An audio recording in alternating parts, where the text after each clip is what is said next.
India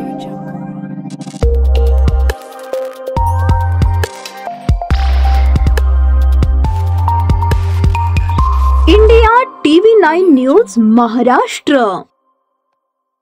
Solapur महानगरपालिकेच्या वतीने 6 कमान परिसरात सुरू असलेल्या नाल्याच्या कामाची शनिवारी 17 ऑक्टोबर रोजी महानगरपालिका आयुक्त डॉ. सचिन ओंबासे यांनी प्रत्यक्ष पाहणी केली। 6 कमान परिसरात ब्रिजच्या खालून सुरू होणाऱ्या नाल्याचे खोदकाम सुरू असून या ठिकाणी नाल्याचा प्रवाह सुरळीत ठेवण्यासाठी आणि परिसरातील पाणी निचरा व्यवस्थित व्हावा यासाठी आयुक्त डॉ.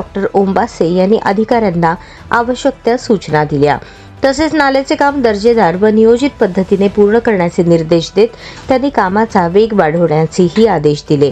नागरिकांना पावसाळ्यात अडचण निर्माण होऊ नये यासाठी सर्व संबंधित विभागांनी समन्वयाने काम करण्याचे आवाहन आयुक्त डॉ. ओंबासे यांनी केले।